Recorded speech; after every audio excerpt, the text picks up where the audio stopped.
नमस्कार, मैं अनीता वर्मा। आज हम करेंगे class 8 math exercise 6.1 cubes and cube roots का क्वेश्चन नंबर 1।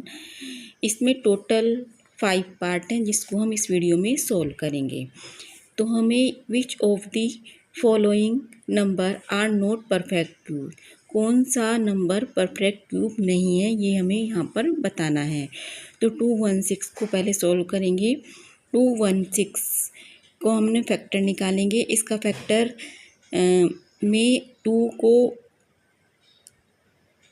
का टेबल पढ़ेंगे 216 में तो 108 आएगा। फिर 2 का टेबल पढ़ेंगे तो 54 आएगा। फिर 3 का टेबल पढ़ेंगे तो 9 आएगा। फिर 3 का टेबल पढ़ेंगे तो 1 आएगा। तो इस तरह से इसके पेयर बन जाएंगे।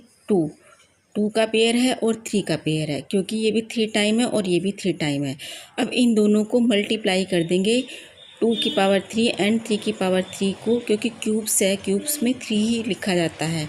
2 इंटू 3 को 6 क्यूब्स आ गया यहाँ पर इसका आंसर। अब इसका सेकंड पार्ट सोल्व करेंगे। सेकंड पार्ट है 1 to 8। 1 to 8 का हम फैक्टर निकालेंगे। जो मैंने यहाँ पे निकाल रखा है इसमें सोल्व नहीं किया गया है, इसमें डायरेक्ट दिया गया है। मैंने ये निकाला है तो इसमें पेयर बने हैं 2 के, 2 पेयर बने हैं और 3 पेयर इसका नहीं बना है। तो 2 does not appear in group of 3, ये ग्रुप और 3 में नहीं है। Hence 1 to 8 is not a perfect cube, क्योंकि यहाँ पर 2 के 3 पेयर नहीं बन पाए हैं, 2 ही पेयर बने हैं, तो ये एक परफेक्ट क्यूब नहीं है। तो इसका आंसर आएगा, तो इसमें लिखा जाएगा कि 1 to 8 is not a perfect cube. इसका थर्ड क्वेश्चन करेंगे।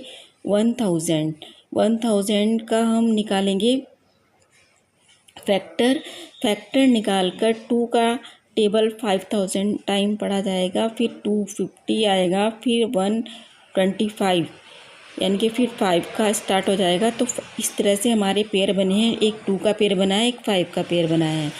3 टाइम 2 है और 3 टाइम ही 5 है।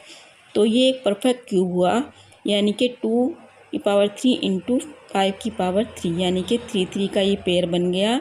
तो 2 5 जा 10 का आ गया इसमें 3 क्यूब्स, ये एक परफेक्ट क्यूब बन गया। तो इसका आंसर निकल गया। अब ये करेंगे फोर्थ क्वेश्चन। इसमें 100 है, 100 का फैक्टर निकालेंगे।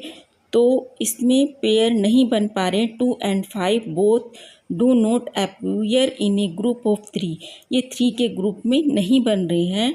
तो hence 100 is not perfect cube, यहाँ पर जो 100 है वह परफेक्ट क्यूब नहीं है। हमने इसको निकाल के देखा, इसका फैक्टर निकाला, फिर इसके पेयर बनाए तो इसके पेयर 2 में बन रहे हैं, 3 में नहीं बन रहे हैं। तो यह एक परफेक्ट क्यूब नहीं है। इसका नेक्स्ट क्वेश्चन देखते हैं। 5th 4 6 6 5 6। तो इसके हमने ये पेयर बने हैं, एक 2 का पेयर, फिर 2 का पेयर, फिर 9 का पेयर। फिर इसको सोल्व करके एक पेयर में से एक डिजिट नीचे ले लेंगे, दूसरे पेयर में से एक डिजिट नीचे ले लेंगे, तीसरे पेयर में से एक डिजिट नीचे ले लेंगे। तो इसका हमारा आएगा 36 square, which is a perfect cube, जो कि एक परफेक्ट क्यूब है। इसका जो फैक्टर है वो हम आगे करेंगे।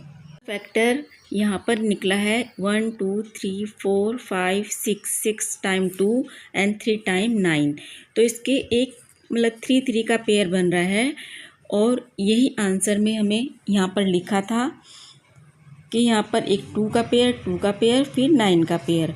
तो इनमें से एक एक डिजिट यहाँ पर ले लेते हैं और इन सबको मल्टीप्लाई करके जो आता है वही इसका आंसर होता है। इसका आंसर 36 क्यूब आया, क्योंकि यह एक परफेक्ट क्यूब है।